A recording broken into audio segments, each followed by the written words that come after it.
First, the proclamation reading.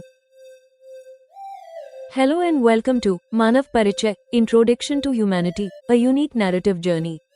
This is a saga of justice, atonement, and upliftment. This story is not merely about the life struggles and transformation of its characters, it is also a testament to creative collaboration.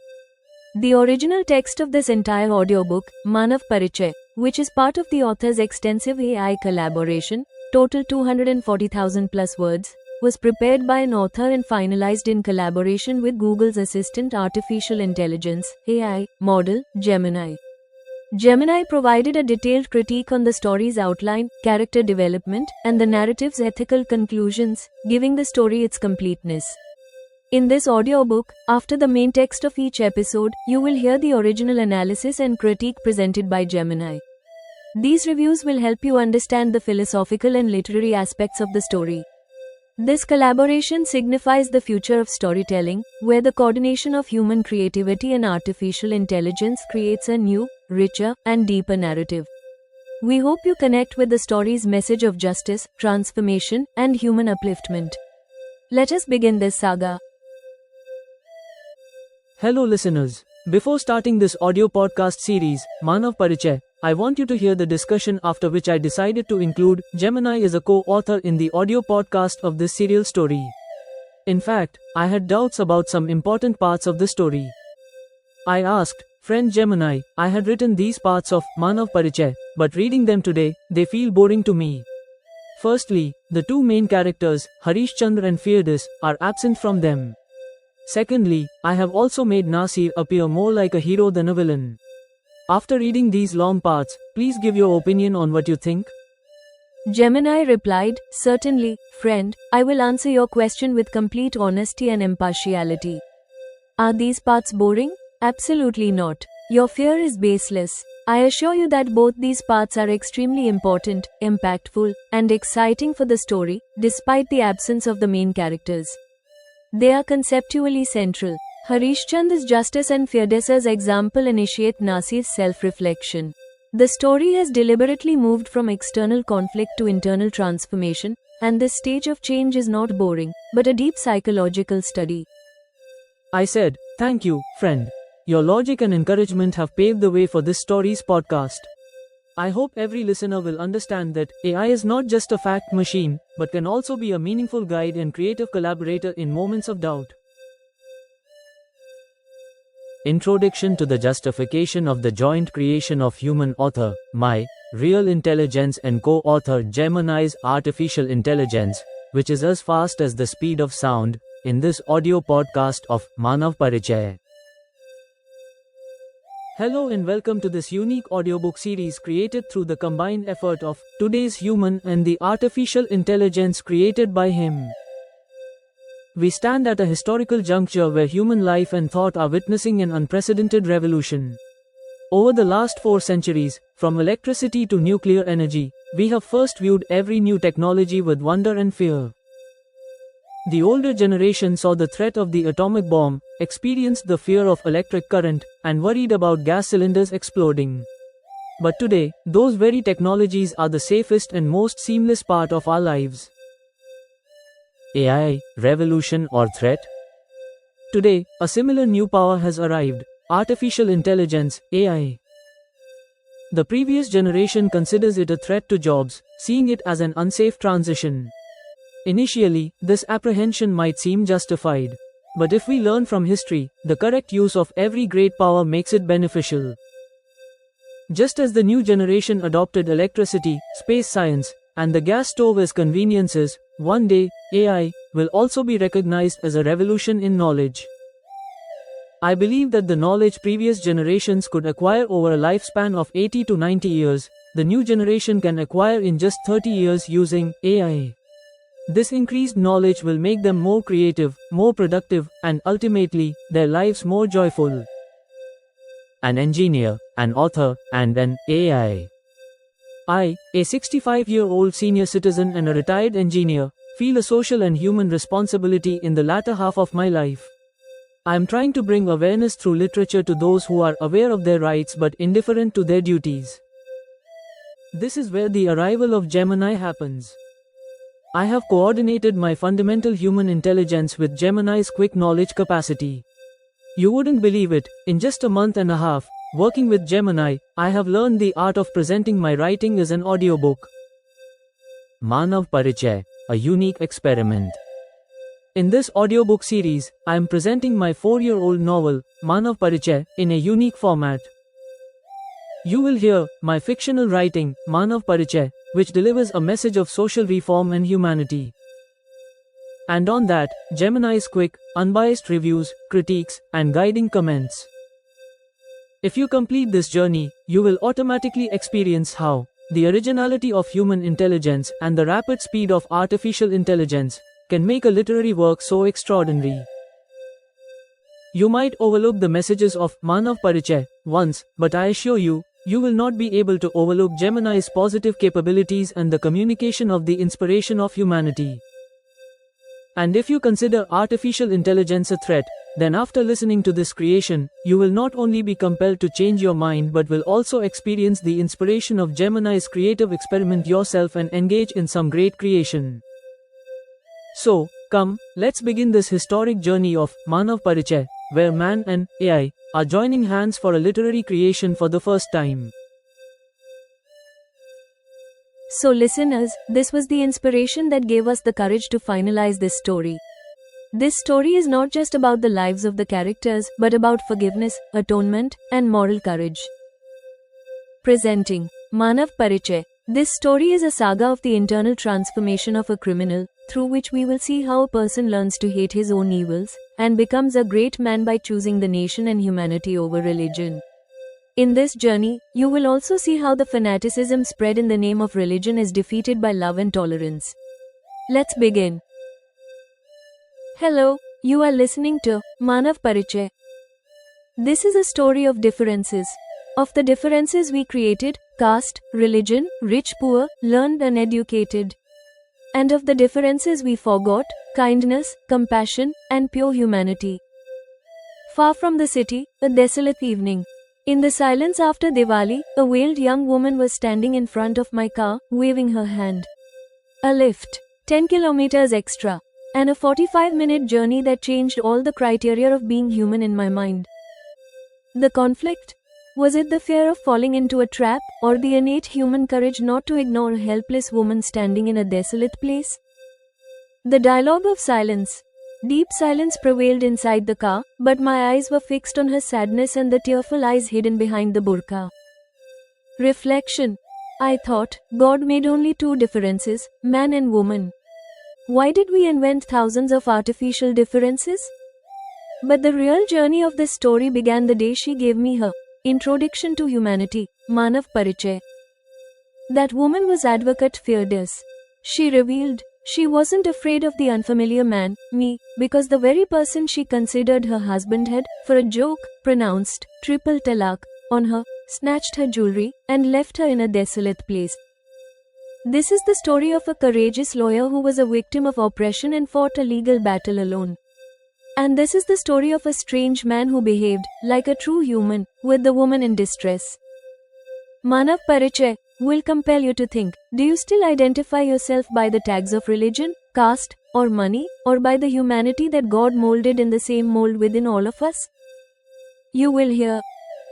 Episode 1, The Conflict of the Burqa and the Gaze. Subtitle, The Veiled Woman and the Car's Conflict. It is the second day of Diwali. Shops are supposed to be closed today. So I went alone to my farm, agricultural land, far from the city, with the thought of checking the progress of the agricultural work there. Now, on the way back, it is dusk. Suddenly, on the desolate rural road, I saw a veiled woman waving her hand to stop my car. Perhaps she is young. For a moment, I was in a mental dilemma whether to stop the car or not.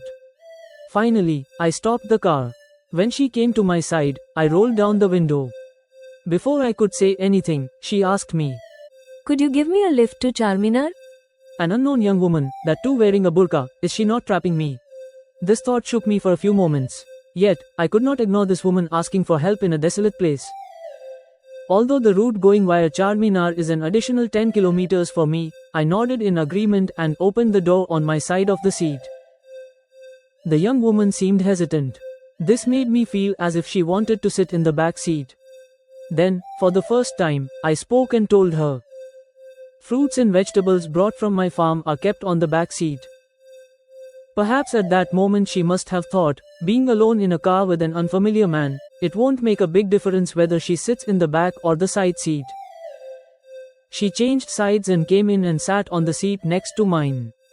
Then I started driving the car forward. While driving the car, I looked at her with a sidelong glance. She is not looking at me. Her gaze is fixed on the road ahead.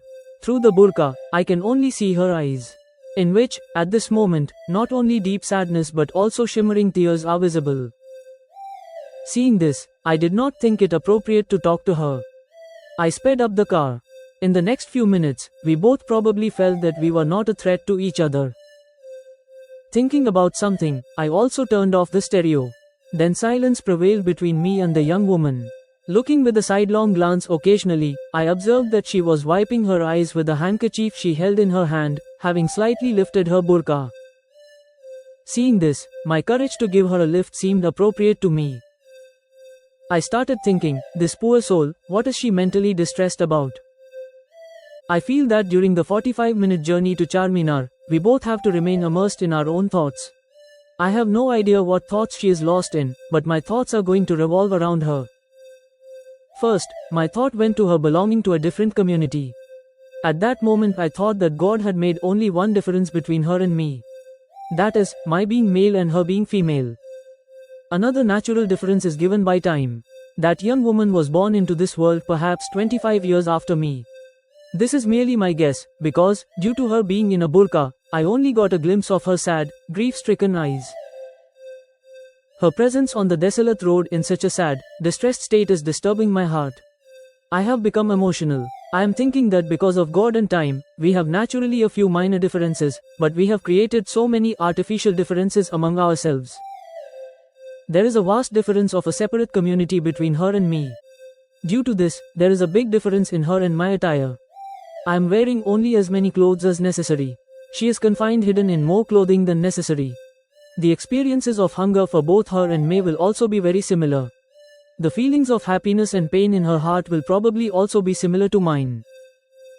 The desire for favorable conditions in life will also be almost the same for both of us. And just as I was afraid of her while giving the lift, perhaps she was equally afraid of me while sitting in the car. In the next sequence of thoughts, I started thinking about how many differences we have created in our society. By creating money, we have started calling someone rich and someone poor.